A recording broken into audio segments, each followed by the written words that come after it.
शांति। आज 5 मई 2024 के अव्यक्त महावाक्य जो रिवाइज है 15/11/99। आज बाप दादा कहते, बाप समान बनने का सहज पुरुषार्थ आज्ञाकारी बनो। बाप समान बनने का सहज पुरुषार्थ आज्ञाकारी बनो। आज बाप दादा अपने होले हंस मंडली को देख रहे हैं। हर एक बच्चा होली हंस है। सदा मन में ज्ञान रत्नों का मनन करते रहते हैं। होली हंस का काम ही है व्यर्थ के कंकड़ छोड़ना और ज्ञान रत्नों का मनन करना। एक एक रत्न कितना अमूल्य है। हर एक बच्चा ज्ञान रत्नों के खान बन गए हैं।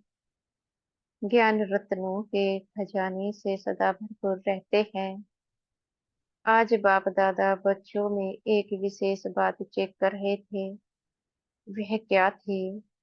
ज्ञान व योग की सहज धारणा का सहज साधन है बाप और दादा के आज्ञाकारी बन चलना। बाप के रूप में भी आज्ञाकारी, शिक्षक के रूप में भी और सतगुरु के रूप में भी, तीनों ही रूपों में आज्ञाकारी बनना अर्थात सहज पुरुषार्थी बनना। क्योंकि तीनों ही रूपों से बच्चों को आज्ञा मिली है। अमृत वेले से लेकर रात तक हर समय हर कर्तव्य की आज्ञा मिली हुई है। आज्ञा के प्रमाण चलते रहे तो किसी भी प्रकार की मेहनत व मुश्किल अनुभव नहीं होगी। हर समय के मनसा संकल्प, वाणी और कर्म तीनों ही प्रकार की आज्ञा स्पष्ट मिली हुई है। सोचने की भी आवश्यकता नहीं कि यह करे या न करे, यह राइट है या रॉन्ग है। सोचने की भी मेहनत नहीं है। परमात्म आज्ञा है ही सदा श्रेष्ठ। तो सभी कुमार जो भी आए हो, बहुत अच्छा संगठन है। तो हर एक ने बाप का बनते ही बाप से वायदे किए हैं। जब बाप के बने हैं तो सबसे पहले कौन सा वायदा किया? बाबा, तन मन धन जो भी है, कुमारों के पास धन तो ज्यादा होता नहीं, फिर भी जो है सब आपका है। यह वायदा किया है। तन भी, मन भी, धन भी और संबंध भी सब आपसे। यह भी वायदा पक्का किया है। जब तन, मन, धन, संबंध सब आपका है तो मेरा क्या रहा? फिर कुछ मेरापन है, होता ही क्या है? तन मन धन जन सब आपके हवाले कर लिया। प्रवृत्ति वालों ने किया है, मधुबन वालों ने किया है, पक्का है ना? जब मन भी बाप का हुआ, मेरा मन तो नहीं है ना?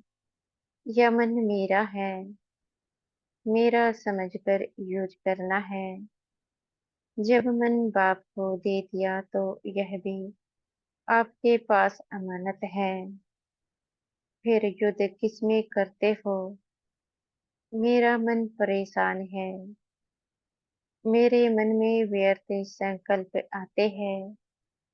मेरा मन विचलित होता है। जब मेरा है नहीं, अमानत है, फिर अमानत को मेरा समझकर यूज करना। क्या यह अमानत में खयानत नहीं है? माया के दरवाजे हैं, मैं और मेरा, तो तन भी आपका नहीं। फिर देही अभिमान का मैं कहाँ से आया? मन भी आपका नहीं, तो मेरा मेरा कहाँ से आया, तेरा है या मेरा है, बाप का है या सिर्फ एक कहना है, करना नहीं। कहना बाप का और मानना मेरा। सिर्फ पहला वायदा याद करो कि ना बॉडी कॉन्शियस की मैं है, ना मेरा। तो जो बाप की आज्ञा है, तन को भी अमानत समझो, मन को भी अमानत समझो। फिर मेहनत की जरूरत है क्या? कोई भी कमजोरी आती है तो इन दो शब्दों से आती है, मैं और मेरा। तो ना आपका तन है, ना बॉडी कॉन्शियस का मैं। मन में जो भी संकल्प चलते हैं, अगर आज्ञाकारी हो तो बाप की आज्ञा क्या है? पॉजिटिव सोचो, शुभ भावना के संकल्प करो, फालतू संकल्प करो। यह बाप की आज्ञा है क्या? नहीं। तो जब आपका मन नहीं है, फिर भी व्यर्थ संकल्प करते हो, तो बाप की आज्ञा को प्रैक्टिकल में नहीं लाया ना। सिर्फ एक शब्द याद करो कि मैं परमात्म आज्ञाकारी बच्चा हूँ। बाप की यह आज्ञा है या नहीं है, वह सोचो।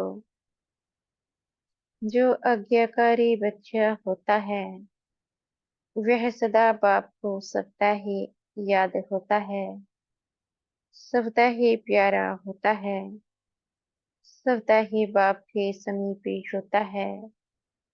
तो चेक करो, मैं बाप के समीप, बाप का आज्ञाकारी हो। एक शब्द तो अमृत वेले याद कर सकते हो, मैं कौन? आज्ञाकारी हो, या कभी आज्ञाकारी और कभी आज्ञा से किनारा करने वाले। बाप दादा सदा कहते हैं कि किसी भी रूप में अगर एक बाबा का संबंध ही याद रहे, दिल से निकले बाबा, तो समीपता का अनुभव करेंगे। मंत्र मुआफिक नहीं कहो, बाबा बाबा। वह राम राम कहते हैं, आप बाबा बाबा कहते, लेकिन दिल से निकले बाबा।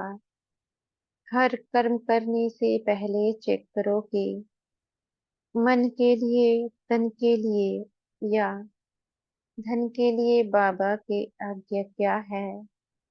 कुमारों के पास चाहे कितना भी थोड़ा सा धन है, लेकिन जैसे बाप ने आज्ञा दी है कि धन का पोता मेल किस प्रकार से रखो, वैसे रखा है, या जैसे आता है वैसे चलाते। हर एक कुमार को धन का भी पोता मेल रखना चाहिए। धन को कहाँ और कैसे यूज करना है, मन को भी कहाँ और कैसे यूज करना है, तन को भी कहाँ लगाना है, यह सब पोता मेल होना चाहिए। आप दादिया जब धारणा की क्लास कराते हैं, तो समझाते हैं ना कि धन को कैसे यूज करो, क्या पोता मेल रखो। कुमारों को पता है पोता मेल कैसे रखना है, कहाँ लगाना है, यह मालूम है। थोड़े हाथ उठा रहे हैं, नए नए भी हैं, इन्हों को मालूम नहीं है। इन्हों को यह जरूर बताना है कि क्या क्या करना है। निश्चिंत हो जाएंगे, बोझ नहीं लगेगा, क्योंकि आप सबका लक्ष्य है। कुमार माना लाइटे, डबल लाइटे। कुमारों का लक्ष्य है ना कि हमको नंबर 1 आना है, तो लक्ष्य के साथ लक्षण भी चाहिए। लक्ष्य से बहुत ऊंचा हो और लक्षण नहीं हो तो लक्ष्य तक पहुंचना मुश्किल है। इसलिए जो बाप की आज्ञा है उसको सदा बुद्धि में रख फिर कार्य में आओ। बाप दादा ने पहले भी समझाया है कि ब्राह्मण जीवन के मुख्य खजाने हैं, संकल्प, समय और श्वास है। आपके श्वास भी बहुत अमूल्य है। एक श्वास भी पावन नहीं हो, व्यर्थ नहीं हो। भक्ति में कहते हैं, श्वासोश्वास अपने इष्ट को याद करो। श्वास भी व्यर्थ नहीं जाए।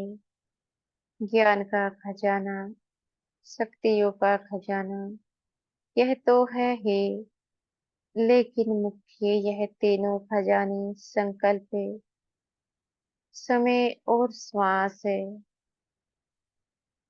आज्ञा प्रमाण सफल होते हैं, व्यर्थ तो नहीं जाते, क्योंकि व्यर्थ जाने से जमा नहीं होता और जमा का खाता ऐसे संगम पर ही जमा करना है। चाहे सतयुग त्रेता में श्रेष्ठ पद प्राप्त करना है, चाहे द्वापर कलयुग में पूज्य पद पाना है, लेकिन दोनों का जमा इसी संगम पर करना है। इसे हिसाब से सोचो कि संगम समय के, जीवन के, छोटे से जन्म के संकल्प, समय, श्वास कितने अमूल्य है। इसमें अलबेले नहीं बनना। जैसा आया वैसे दिन बीत गया। दिन बीता नहीं, लेकिन एक दिन में बहुत बहुत गवाया। जब भी कोई फालतू संकल्प, फालतू समय जाता है तो ऐसे नहीं समझो, चलो 5 मिनट गया, बचाओ। समय अनुसार देखो प्रकृति अपने कार्य में कितनी तीव्र है। कुछ न कुछ एक खेल दिखाती रहती है, कहाँ न कहाँ खेल दिखाती रहती है। लेकिन प्रकृति पति ब्राह्मण बच्चों का खेल एक ही है, उड़ती कला का। तो प्रकृति तो खेल दिखाती है, लेकिन ब्राह्मण अपनी उड़ती कला का खेल दिखा रहे हो। कोई बच्चे ने बाप दादा को उड़ीसा के समुद्री तूफान की रिजल्ट लिख कर दी, यह हुआ, यह हुआ, तो वह प्रकृति का खेल तो देख लिया। लेकिन बाप दादा पूछते हैं कि आप लोगों ने सिर्फ प्रकृति का खेल देखा या अपनी उड़ती कला के खेल में बिजी रहे, या सिर्फ समाचार सुनते रहे। समाचार तो सब सुनना भी पड़ता है, परंतु जितना समाचार सुनने में इंटरेस्ट रहता है, उतना अपनी उड़ती कला की बाजी में रहने का इंटरेस्ट रहा। कई बच्चे गुप्त योगी भी हैं। ऐसे गुप्त योगी बच्चों को बाप दादा की मदद भी बहुत मिली है, और ऐसे बच्चे स्वयं भी अचल साक्षी रहे और वायुमंडल में भी समय पर सहयोग दिया। जैसे स्थूल सहयोग देने वाले, चाहे गवर्नमेंट, चाहे आसपास के लोग सहयोग देने के लिए तैयार हो जाते हैं, ऐसे ब्राह्मण आत्माओं ने भी अपना सहयोग, शक्ति, शांति देने का, सुख देने का जो ईश्वरीय श्रेष्ठ कार्य है वह किया। जैसे वह गवर्नमेंट ने यह किया, फलाने देश ने यह किया, फौरन ही अनाउंसमेंट करने लग जाते हैं। तो बाप दादा पूछते हैं, आप ब्राह्मणों ने भी अपना यह कार्य किया, आपको भी अलर्ट होना चाहिए। स्थूल सहयोग देना यह भी आवश्यक ही होता है। इसमें बाप दादा मना नहीं करते, लेकिन जो ब्राह्मण आत्माओं का विशेष कार्य है, जो और कोई सहयोग नहीं दे सकता, ऐसा सहयोग अलर्ट होके आपने दिया, देना है ना।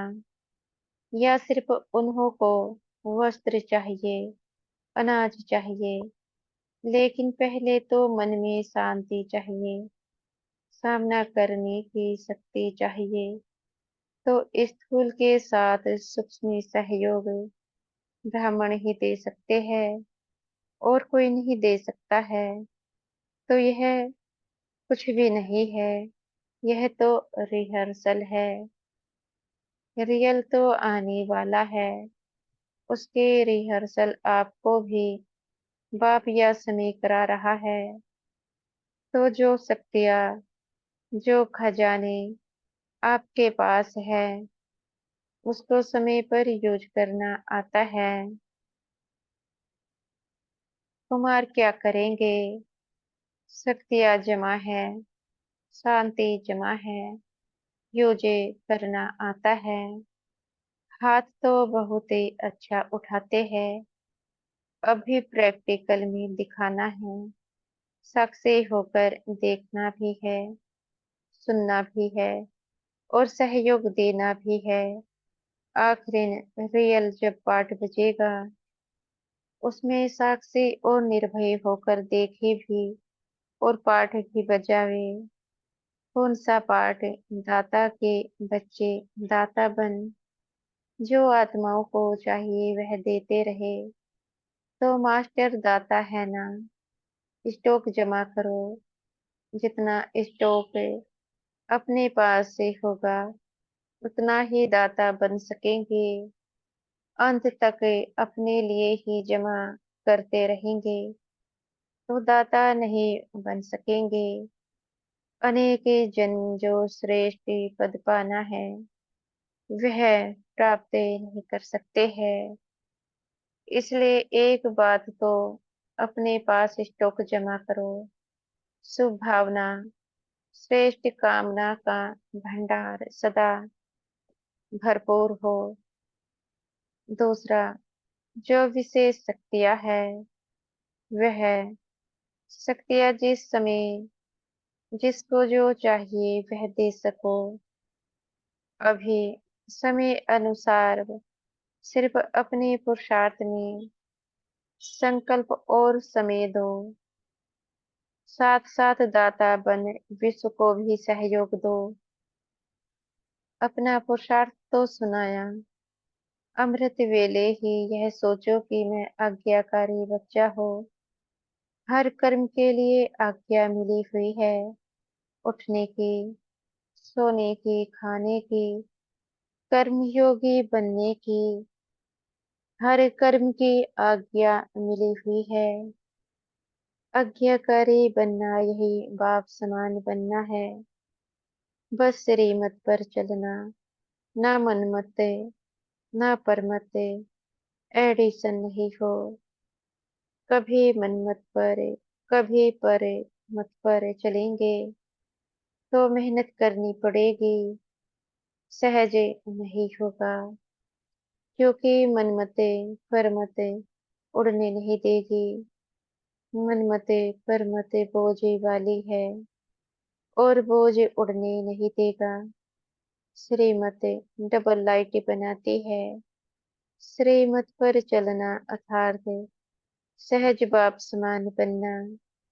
श्रीमत पर चलने वाले को कोई भी परिस्थिति नीचे नहीं ले आ सकती। तो श्रीमत पर चलना आता है। अच्छा, तो कुमार अभी क्या करेंगे? निमंत्रण मिला, स्पेशल खातरी हुई, देखो कितने लाडले हो गए हो। तो अभी आगे क्या करेंगे? रिस्पॉन्ड देंगे, या वहां गए तो वहां के, यहाँ आए तो यहाँ के, ऐसे तो नहीं है। ऐसे तो नहीं है ना। यहाँ तो बहुत मजे में हो, माया के वार से बचे हुए हो। ऐसा कोई है जिसको यहाँ मधुबन में भी माया आई हो? ऐसा कोई है जिसको मधुबन में भी मेहनत करनी पड़ी हो? सेब हो, अच्छा है, बाप दादा भी खुश होते हैं। समय आएगा जब यूथ ग्रुप पर गवर्नमेंट का भी अटेंशन जाएगा, लेकिन तब जाएगा जब आप विघ्न विनाशक बन जाओ। विघ्न विनाशक किसका नाम है? आप लोगों का है ना। विघ्नों की हिम्मत नहीं हो जो कोई कुमार का सामना करे, तब कहेंगे विघ्न विनाशक। विघ्न के हार भले हो, लेकिन वार नहीं करे। विघ्न विनाशक बनने की हिम्मत है, या वहां जाकर पत्र लिखेंगे, दादी बहुत अच्छा था, लेकिन पता नहीं क्या हो गया। ऐसे तो नहीं लिखेंगे, यही खुशखबरी लिखो। ओके, वेरी गुड, विघ्न विनाशक हो। बस एक अक्षर लिखो, ज्यादा लंबा पत्र नहीं। ओके, अच्छा। मधुबन की भी विशेषता बाप दादा के पास पहुंच गई है। मधुबन वालों ने अपने चार्ट भेजे हैं, बाप दादा के पास पहुंचे हैं। बाप दादा सभी बच्चों को आज्ञा मानने वाले आज्ञाकारी बच्चों की नजर से देखते हैं। विशेष कार्य मिला और एवर रेडी बन किया है। इसकी विजय विशेष मुबारक दे रहे हैं। अच्छा, हर एक ने अपना स्पष्ट लिखा है। दादी से आप भी रिजल्ट देखकर क्लास से कराना। अपनी अवस्था का चार्ट अच्छा लिखा है। बाप दादा तो मुबारक दे ही रहे हैं।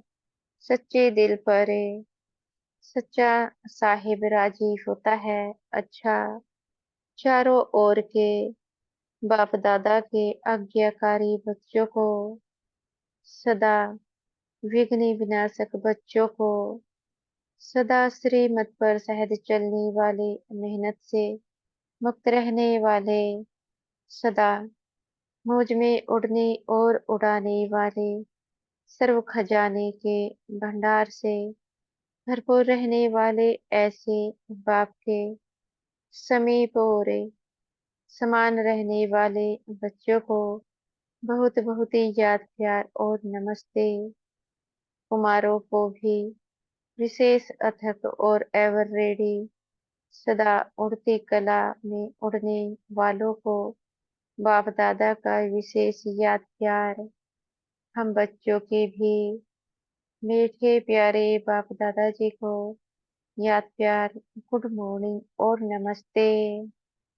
बाप दादा ने डायमंड हॉल में बैठे हुए सभी भाई बहनों को भी दृष्टि देने के लिए हॉल का चक्र लगाया। बाप दादा का हर एक बच्चे से बहुत बहुत बहुत प्यार है। ऐसे नहीं समझे कि हमारे से बाप दादा का प्यार कम है। आप चाहे भूल भी जाओ, लेकिन बाप निरंतर हर बच्चे की माला जपते रहते हैं, क्योंकि बाप दादा को हर बच्चे की विशेषता सदा सामने रहती है। कोई भी बच्चा विशेष ना हो, यह नहीं है। हर बच्चा विशेष है।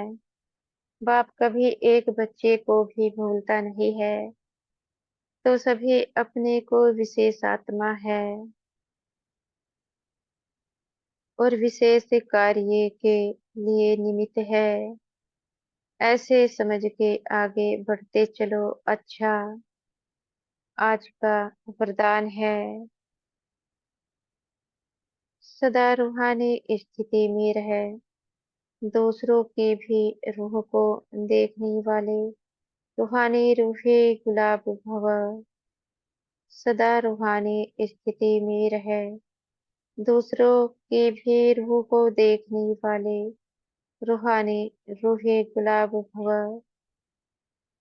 रूहे गुलाब अर्थात जिसमें सदा रूहानी खुशबू हो। रूहानी खुशबू वाले जहाँ भी देखेंगे, जिसको भी देखेंगे तो रूह को देखेंगे, शरीर को नहीं। तो स्वयं भी सदा रूहानी स्थिति में रहो और दूसरों की भी रूह को देखो। जैसे बाग ऊंचे से ऊंचा है, ऐसे उसका बगीचा भी ऊंचे से ऊंचा है। जिस बगीचे का विशेष श्रृंगार रूहे गुलाब आप बच्चे हो। आपकी रूहानी खुशबू अनेक आत्माओं का कल्याण करने वाली है। आज का स्लोगन है, मर्यादा तोड़कर किसी को सुख दिया तो वह भी दुख के खाते में जमा हो जाएगा। मर्यादा तोड़कर किसी को सुख दिया तो वह भी दुख के खाते में जमा हो जाएगा। अच्छा, ओम शांति। शुक्रिया हमारे मीठे प्यारे बाबा दादाजी का, आपका बेहद का शुक्रिया। शुक्रिया हमारे मीठे टीचर जी व मीठे सतगुरु जी का, आपका बेहद का शुक्रिया।